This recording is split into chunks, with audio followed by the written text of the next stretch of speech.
रोशन करके किस्मत वो सूरज की तरह चमकते हैं। कितनी भी कठिन हो राह मगर वो पीछे नहीं मुड़ते हैं। आपने कहा सब कुछ किया, कुछ नहीं किया हमने है। जो संगठन को साधने में माहिर है। अरे भाई, आपकी पार्टी ने आपका नंबर ही बोलने में नहीं रखा है, क्या खड़े हो कर बोलते? जिसके सियासी दांव पेच अचूक हैं, जिसकी रणनीति कभी फेल नहीं होती।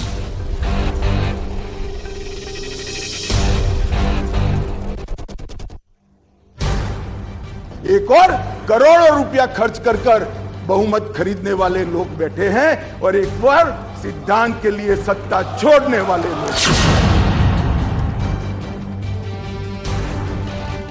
जिसके नाम दर्ज है 370 से लेकर अंग्रेजी कानून तक से आजादी दिलाने का कीर्तिमान, उस शख्सियत को कहते हैं अमित शाह। 313 बदलाव है मान्यवर, और मैं इतना कह सकता हूं कि हमारी न्यायिक दंड प्रक्रिया, क्रिमिनल जस्टिस सिस्टम के अंदर आमूल चूर परिवर्तन होगा और सबको ज्यादा से ज्यादा 3 साल के अंदर न्याय देगा। कोई उन्हें सियासत का चाणक्य कहता है, कोई सियासत का जादूगर कहता है, तो किसी की नजर में वो सरकार के शाह हैं। लेकिन अमित शाह क्या हैं, ये सिर्फ प्रधानमंत्री मोदी ही समझते हैं।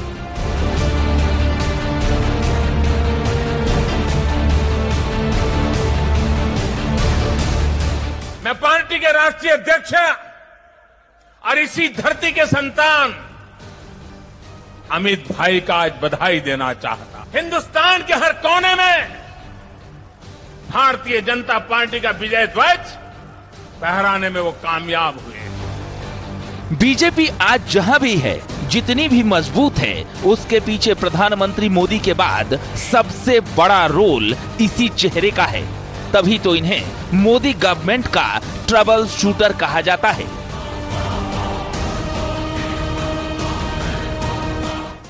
जान दे देंगे इसके लिए, क्या बात कर रहे हो आप?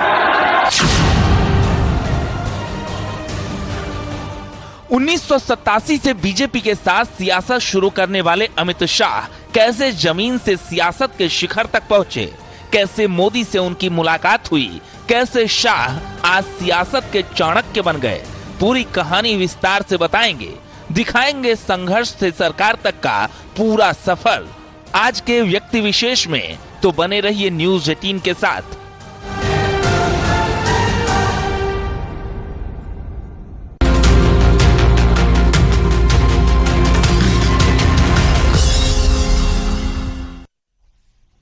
नमस्कार, स्वागत है आपका। आपके साथ मैं हूं अमित गर्ग शुक्ला।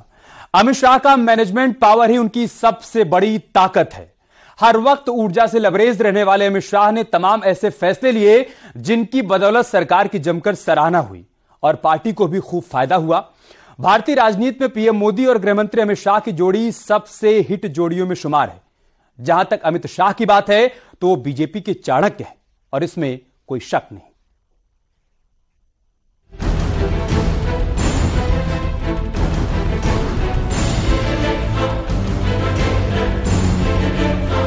और मैं इतना कह सकता हूं कि हमारी न्यायिक दंड प्रक्रिया, क्रिमिनल जस्टिस सिस्टम के अंदर आमूल चूर परिवर्तन होगा। एक और हमने राजद्रोह को रिपील किया है, दूसरी ओर संगठित अपराध और टेररिज्म पर नकेल कसने का काम भी हमने किया है। 30 मई 2019 की शाम, इधर दिन का सूरज अस्त हो रहा था, उधर भारत की केंद्रीय सियासत में एक नए नेता का उदय हो रहा था। अमित अनिल चंद्र शाह, ईश्वर की शपथ लेता हूं कि मैं विधि द्वारा स्थापित भारत के संविधान के प्रति सच्ची श्रद्धा और निष्ठा रखूंगा। यानी वो तारीख जब सरकार के शाह यानी बीजेपी के चाणक्य अमित शाह ने गृह मंत्री पद की शपथ ली और यहीं से शुरू हुई भारत में परिवर्तन की नई कहानी। गुलाम नबी साहब ने कहा कि धारा 370 ऐतिहासिक है, मैं इसके विवाद में जाना नहीं चाहता, मगर मैं जो बिल लेकर आया हूँ वो भी ऐतिहासिक है, इतिहास बनाने वाला बिल। 370 के कारण जम्मू कश्मीर के अवाम आज गुर्बत में जी रहे हैं, गरीबी में जी रहे हैं, उनको रिजर्वेशन का फायदा नहीं मिलता। वहां की महिलाओं के साथ अन्याय हो रहा है, वहां के दलितों ट्राइबल के साथ अन्याय हो रहा है, वहां भ्रष्टाचार पनप रहा है। और 370 की छाया में तीन परिवार ने जम्मू कश्मीर को इतने सालों तक लूटा है। आज के व्यक्ति विशेष में अमित शाह की चर्चा इसलिए हो रही है क्योंकि उन्होंने कुछ ऐसा कर दिखाया जो आजादी के बाद से अब तक नहीं हुआ था। चाहे अंग्रेजों के जमाने के कानूनों से आजादी दिलाने की बात हो। टोटल 313 बदलाव है मान्यवर, और मैं इतना कह सकता हूं कि हमारी न्यायिक दंड प्रक्रिया क्रिमिनल जस्टिस सिस्टम के अंदर आमूलचूर परिवर्तन होगा और सबको ज्यादा से ज्यादा 3 साल के अंदर न्याय देगा। मान्यवर, इसमें पुलिस अधिकारियों को भी जवाबदेह किया है, वकीलों को भी जवाबदेह किया है और न्याय करने वाले के लिए भी मर्यादाएं रखी। न्यू इंडिया में अंग्रेजों के जमाने के कानून खत्म होने वाले हैं। मोदी राज में अब गुलामी की निशानी खत्म होने वाली है, क्योंकि अब तक जो कोई नहीं कर पाया अमित शाह ने वो कर दिखाया और लोकसभा में 3 विधेयक पेश किए हैं। ये तीनों कानून देश में ब्रिटिश काल से लागू है। राजद्रोह जैसे कानूनों को एक और हम निरस्त कर रहे हैं, तो दूसरी ओर धोखा देकर महिला का शोषण करने वाले और मॉब लिंचिंग जैसे जघन्य अपराध करने वालों को दंडित करने का भी एक और हमने राजद्रोह को रिपील किया है, दूसरी ओर संगठित अपराध और टेररिज्म पर नकेल कसने का काम भी हमने किया है। इन 3 विधेयक में एक है इंडियन पेनल कोड, एक है क्रिमिनल प्रोसीजर कोड, तीसरा है इंडियन एविडेंस कोड। बिल के मुताबिक नए कानूनों के तहत कुल 313 बदलाव किए गए हैं। नाबालिग से दुष्कर्म में मौत की सजा का प्रावधान, 7 साल की सजा में फॉरेंसिक रिपोर्ट जरूरी, राजद्रोह को पूरी तरह से खत्म किया जा रहा, संपत्ति कुर्क करने का आदेश सिर्फ कोर्ट देगा। 2027 से पहले सभी कोर्ट को कंप्यूटराइज किया जाएगा। गिरफ्तारी पर परिवार को तुरंत जानकारी दी जाएगी। ये अमित शाह ही हैं जिन्होंने पहले जम्मू कश्मीर से 370 हटाने की हिम्मत दिखाई, तो दूसरी तरफ अंग्रेजों के जमाने के कानून से आजादी दिलाई। इतना ही नहीं, शाह ने तमाम ऐसे फैसले लिए जो भारतीय राजनीति में मील का पत्थर साबित होंगे। देश के विधि आयोग ने सिफारिश की थी कि भले ही अंग्रेजों के जमाने में बना हो, लेकिन राजद्रोह जैसा कानून रहना चाहिए। लेकिन सरकार ने वो हिम्मत दिखाई क्योंकि वो लीगेसी कानून था। ब्रिटिशर्स अपनी सत्ता को बचाने के लिए, अपने अधिकारों को बचाने के लिए राजद्रोह जैसा कानून अपने पास बचाए हुए थे। और बड़े शर्म की बात है कि आज़ादी के 75 साल तक हम इस तरह के कानूनों को ढो रहे थे। अगर इस सरकार ने वो काम किया है और बदला है उसको, तो मैं सैल्यूट करना चाहता हूँ। बतौर देश के गृह मंत्री उन्होंने नशे के सौदागरों पर सर्जिकल स्ट्राइक कर रखी है। बीते दिनों एक आंकड़े का जिक्र करते हुए अमित शाह ने खुद बताया था कि देश के कई इलाकों में 12,035 करोड़ रुपए की 9,298 किलो ड्रग्स को नष्ट किया गया। यही नहीं, अमित शाह के नेतृत्व में बीते 9 सालों की बात करें तो ड्रग माफियाओं के खिलाफ उनकी लड़ाई में तेजी आई है। ड्रग से जुड़े मामलों को दर्ज करने में 200% से अधिक की वृद्धि हुई है। अगर एक व्यक्ति नशा करते हुए पकड़ा जाता है या तो एक सप्लायर छोटी सी पुड़िया के साथ पकड़ा जाता है, तो हमारे लिए वो एक केस नहीं हो सकता। वो ड्रग देश में कहां से आया, वहां तक के पूरे तंत्र के पीछे इन्वेस्टिगेशन करना है। ये जो क्राइम है वो गुनाह का इन्वेस्टिगेशन करने से हमें सफलता नहीं देगा, उसके नेटवर्क का इन्वेस्टिगेशन करने के। तो एक छोटी सी पुड़िया ले जाने वाला आदमी भी अगर पकड़ा जाता है तो ड्रग कहां से आई वहां तक का इन्वेस्टिगेशन करना, और बॉर्डर पर या बंदरगाह पर कोई ड्रग पकड़ जाता है तो वो कौन सी पान की दुकान तक जाना था, इसका इन्वेस्टिगेशन करना पड़ेगा। तो बॉटम टू टॉप और top to bottom investigation approach से ही हम सफल हो सकते हैं।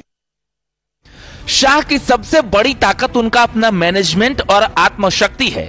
ऊर्जा से हर पल लवरेज रहने वाले शाह जब बीजेपी के अध्यक्ष थे तब भी उन्होंने तमाम ऐसे फैसले लिए जिनकी बदौलत बीजेपी नई बुलंदियों तक पहुंची। उन्होंने बीजेपी को मजबूत बनाने के लिए सबसे पहले कोर ग्रुप को सक्रिय किया, फिर खुद ही मिशन मोड में प्रवास शुरू किए। साथ ही साथ अलग अलग क्षेत्रीय बैठकें आयोजित की गईं, जबकि दूसरी तरफ नियमित कार्यकारिणी की बैठकें शुरू की। लोकल स्तर पर पार्टी को मजबूत बनाने के लिए जिला कार्यालय निर्माण करवाया। इतना ही नहीं, बीजेपी मुख्यालय पर नया और आधुनिक कार्यालय की सौगात दी, तो दूसरी तरफ अपने कार्यकर्ताओं को हाईटेक बनाने के लिए प्रशिक्षण महाअभियान चलाए। ऐसी तमाम गतिविधियों को अमित शाह की अगुवाई में अंजाम दिया गया, जिनकी मदद से आज बीजेपी बुलंदियों पर है। अमित शाह बीजेपी के लिए चाणक्य हैं, तो पीएम मोदी के लिए सारथी। दोनों की जोड़ी भारतीय सियासत की सबसे हिट जोड़ियों में शुमार है। यानी जहां मोदी हैं, वहां शाह, और जहां शाह हैं, वहां मोदी। आगे हम अमित शाह के सियासी संघर्ष को समझेंगे, साथ ही बात होगी उनके राजनीतिक व्यक्तित्व पर। तो बने रहिए न्यूज 18 के साथ। कुशल पॉलिटिकल मैनेजर, मास्टर स्ट्रोक में माहिर, बीजेपी के चाणक्य, बेजोड़ रणनीतिकार, सख्त एडमिनिस्ट्रेटर और पीएम मोदी के सबसे भरोसेमंद। वैसे तो आज की राजनीति में अमित शाह नाम ही काफी है, क्योंकि उनका अंदाज ही उनकी पहचान बन चुका है। एक नहीं कई बार उन्होंने साबित किया कि उनकी रणनीति के आगे पूरा विपक्ष कहीं पर नहीं टिकता है। बीते मॉनसून सत्र में इसका ट्रेलर भी हमने देखा है।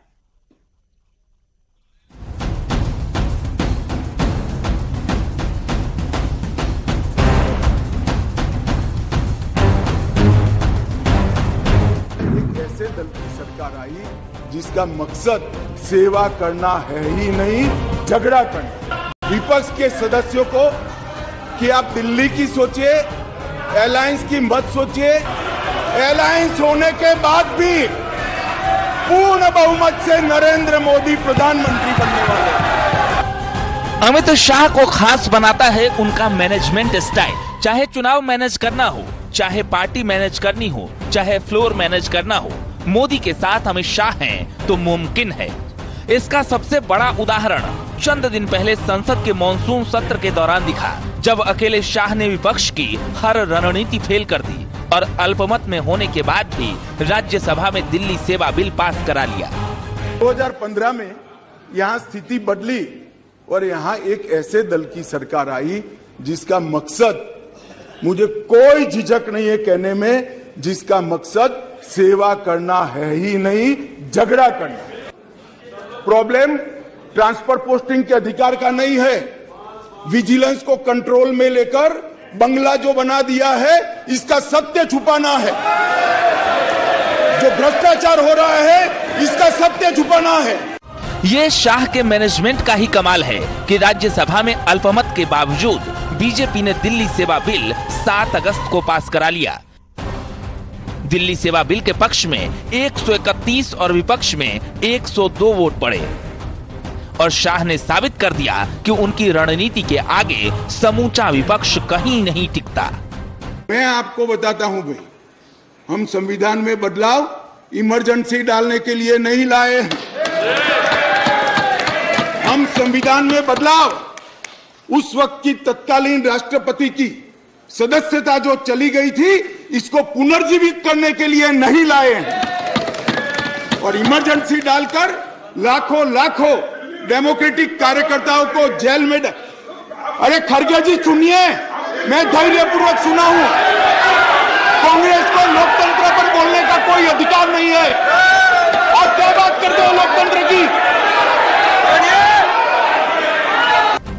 पीएम मोदी की नजर में अमित शाह की कितनी अहमियत है, इसी बात से समझ सकते हैं कि जब विपक्ष अविश्वास प्रस्ताव लेकर आया और पीएम मोदी ने सदन में हुंकार भरी, तो जितनी बार विपक्ष पर उनका वार हुआ, करीब उतनी ही बार वो अमित भाई कहकर शाह को याद करते रहे। अधीर बाबू को क्या हाल हो गया? उनकी पार्टी ने उन्हें बोलने का मौका नहीं दिया। ये तो कल अमित भाई ने बहुत जिम्मेवारी के साथ कहा कि भाई अच्छा नहीं लग रहा है, और आपकी उदारता थी कि उनका समय समाप्त हो गया था तो भी आपने उनको आज मौका दिया, लेकिन गुड़ का गोबर कैसे करना उसमें ये माहिर है।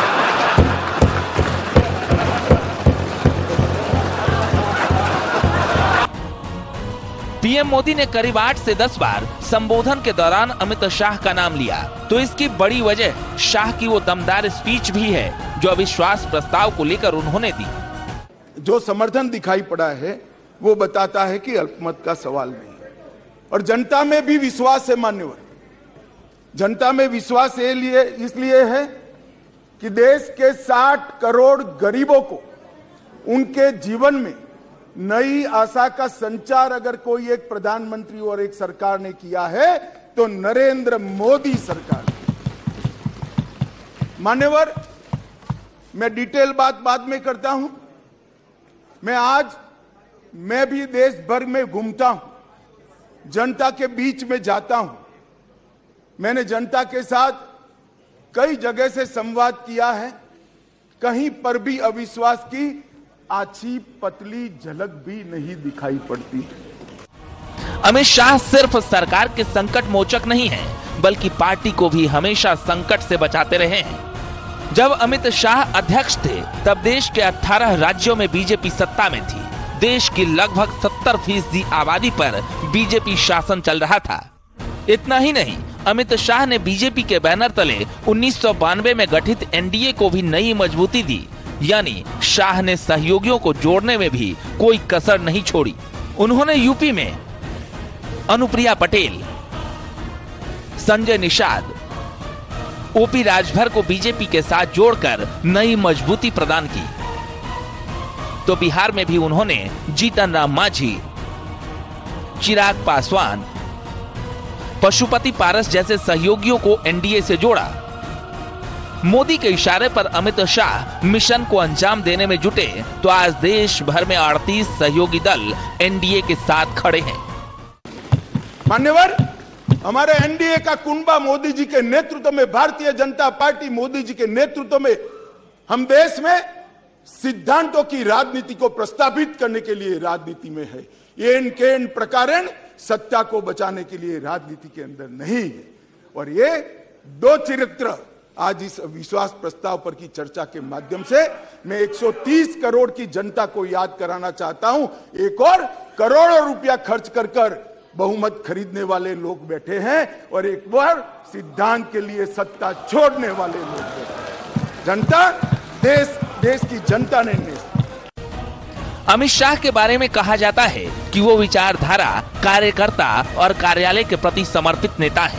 ऐसा उनके व्यक्तित्व में झलकता भी है और अमित शाह की इन्हीं विचारों ने आज भारत की सियासत में उन्हें इस मुकाम तक पहुंचाया है।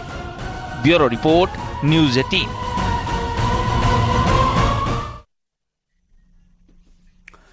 भारतीय जनता पार्टी जिन संकल्पों को साकार करने के लिए बनी थी, जिसका सपना श्यामा प्रसाद मुखर्जी और अटल जी ने देखा था, उसे पूरा करने का काम पीएम मोदी और गृह मंत्री अमित शाह की जोड़ी ने किया। मोदी मजी के साथ शाह के मैनेजमेंट पावर ने पार्टी को बुलंदियों तक पहुंचाया। अमित शाह के मैनेजमेंट और रणनीति के सबसे बड़े उदाहरण के तौर पर हम बीते दोनों लोकसभा चुनाव को देख सकते हैं। 165 दिन चलने वाली पार्टी है, ये कोई चुनाव में कुकर मुक्के की तरह से खड़ी होने वाली पार्टी नहीं। अटल जी ने जो सपना देखा था उसे मोदी और शाह की जोड़ी ने पूरा कर दिखाया। बीजेपी आज जिस मुकाम पर है उसके पीछे दो सबसे बड़े फैक्टर हैं। पहला मोदी का मैजिक और दूसरा शाह का मैनेजमेंट। मोदी और शाह एक परफेक्ट टीम है। दोनों का तारतम्य जबरदस्त है और दोनों एक दूसरे के पूरक हैं।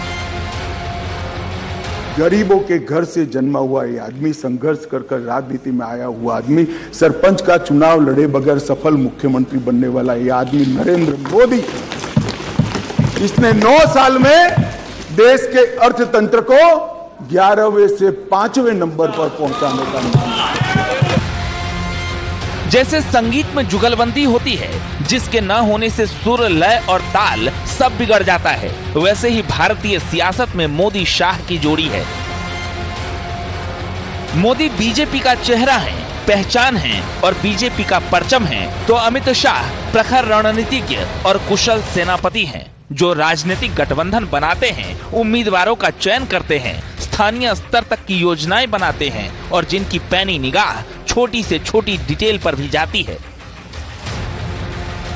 पार्टी में रणनीतिकार के रूप में अमित शाह जबरदस्त काम करते हैं। उन्होंने हर जिले में पार्टी के स्वामित्व आने वाली जमीन पर दफ्तर खोलने का अभियान छेड़ा है और वो पार्टी के साथ जमीनी रूप से जुड़े रहते हैं। इसके साथ साथ स्थानीय नेताओं को काफी तवज्जो देते हैं। इसी मंत्र के साथ मतदान के वक्त ये जो मंत्र है ये बीजेपी में जान फूंक देता है। अमित शाह के वर्क स्टाइल को इस बात से समझा जा सकता है कि वो यात्राओं के दौरान होटल की बजाय किसी कार्यकर्ता या फिर सर्किट हाउस में ठहरना पसंद करते हैं। इससे दो लक्ष्य हासिल होते हैं, पार्टी का पैसा बचता है और संगठन मजबूत होता है। यहाँ से चुन चुन कर आतंकवादियों का मूल उखाड़ कर फेंकना है। ऐसी आवाज चलेगी क्या? मेरे साथ दोनों हाथ उठाइए, उठाइए दोनों हाथ, विजय के संकल्प की मुट्ठी बीजिए और प्रचंड आवाज से बोलिए, भारत माता की, भारत माता की, भारत माता की। अमित शाह विचारधारा, कार्यकर्ता और कार्यालय के प्रति पूरा समर्पण रखते हैं। अमित शाह की सफलता में भी उनकी इसी सोच का कमाल है। मोदी और शाह के मुलाकात की भी गजब कहानी है। तब कोई नहीं जानता था दो सामान्य से कार्यकर्ताओं की एक जोड़ी एक दिन भारतीय राजनीति के शिखर पर होगी।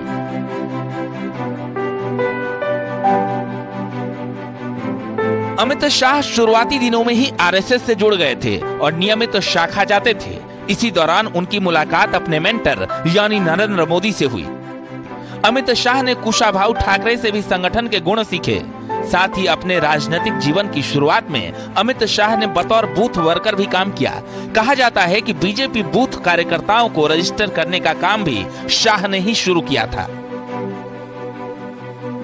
पिछले 20 सालों से 20-21 सालों से देख सकते हैं आप, गुजरात का मामला हो चाहे वो मामला देश का हो, 10 सालों से लगभग 9.5 साल थे केंद्र में और उसके पहले राज्य में उनको जब चयन किया गया उनका विधायक के तौर पर 25 साल पहले लगभग, और फिर उसके बाद वो मंत्री भी बन गए। मेरे ख्याल से यंगेस्ट मंत्रियों में से एक रहे होंगे और उन्होंने वो भी होम मिनिस्टर के तौर पर, क्योंकि होम गृह मंत्री के तौर पर भी गुजरात में जब थे तो गृह मंत्री तो मुख्यमंत्री होता है, लेकिन राज्य मंत्री के तौर पर वो गृह मंत्री के तरीके से काम किया और वही काम अब देश के लिए कर रहे हैं। अमित शाह की सबसे बड़ी ताकत उनका माइक्रो मैनेजमेंट है। शाह के बारे में कहा जाता है कि वो पार्टी के कई कार्यकर्ताओं को उनके नाम से जानते हैं। चुनाव का माइक्रो मैनेजमेंट करने के मामले में अमित शाह का अभी तक कोई सानी नहीं है। बूथ इंचार्ज, पन्ना प्रमुख जैसे विचार अमित शाह की ही देन है, जिसने बीजेपी की जमीनी स्तर पर पकड़ बनाई और पार्टी बीते कई सालों से अन्य राजनीतिक पार्टियों के मुकाबले कहीं आगे दिखाई देती है। अमित शाह विचारधारा के प्रति खासे समर्पित रहते हैं और यही वजह है कि उन्होंने 370 पर अपने पार्टी के वादे को पूरा किया। फिर वक्त आने पर अंग्रेजों के जमाने के कानूनों से भी आजादी दिलाई।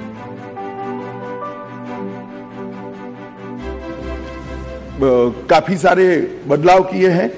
आरोपी व्यक्ति को आरोप तय करने की नोटिस 60 ही दिन में देने के लिए अब कोर्ट बाध्य हो जाएगी। कोर्ट ने चार्ज फ्रेमिंग 60 दिन से ज्यादा लंबा नहीं कर सकती। बहस पूरी होने के बाद 30 ही दिन में मान्यवर न्यायाधीश ने अपना फैसला देना पड़ेगा। अब 3-3 साल तक फैसला पेंडिंग नहीं रख सकते। कई सारे जज ऐसे पूरी सुनवाई कर देते थे और फिर बाद में ट्रांसफर हो जाती थी या रिटायर्ड कर जाते थे और ट्रायल फिर से चलती। अब ऐसा नहीं होगा। 30 दिन के अंदर ही फैसला देना पड़ेगा। इसको भी हमने, और फैसले को 7 दिन के अंदर ऑनलाइन उपलब्ध कराना पड़ेगा, जिससे इस पर अपील की कार्यवाही मान्यवर हो जाएगी।